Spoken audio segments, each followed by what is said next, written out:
नमस्कार मेरे प्रिय श्रोताओं, आपके लिए लेकर आया हूं अकबर बीरबल की कहानी जोरू का गुलाम।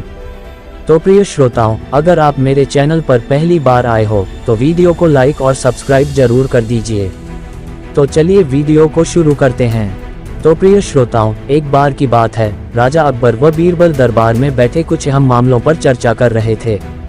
तभी बीरबल ने अकबर से कहा, मुझे लगता है कि ज्यादातर पुरुष जोरू के गुलाम होते हैं और अपनी पत्नियों से डर कर रहते हैं। बीरबल की यह बात राजा को बिल्कुल भी पसंद न आई।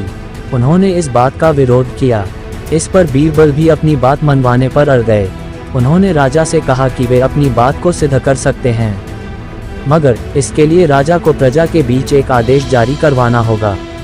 वह आदेश ये था कि जिस पुरुष के अपनी पत्नी से डरने की बात सामने आएगी, उसे दरबार में एक मुर्गी जमा करानी होगी।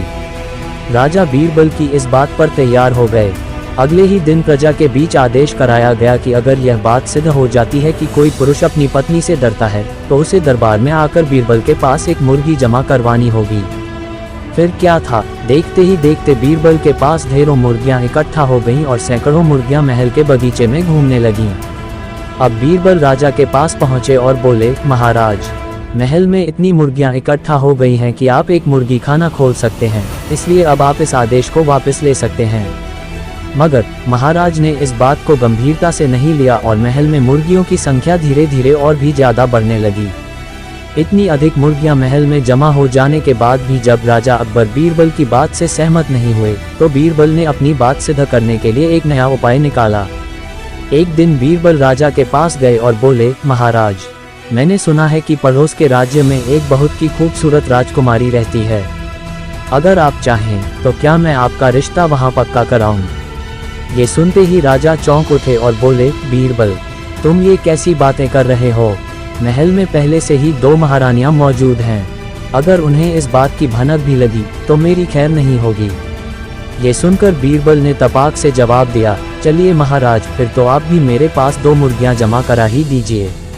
राजा बीरबल का ऐसा जवाब सुनकर शर्मा गए और उन्होंने अपना आदेश उसी वक्त वापस ले लिया।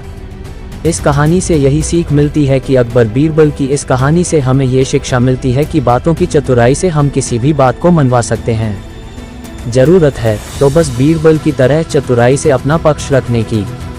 तो मेरे प्रिय श्रोताओं, आपको कैसी लगी यह कहानी? तो वीडियो को लाइक कर दीजिए, सब्सक्राइब कर दीजिए और बेल आइकन को दबा दीजिए ताकि मेरी आने वाली वीडियो का नोटिफिकेशन आपको सबसे पहले मिल सके। धन्यवाद।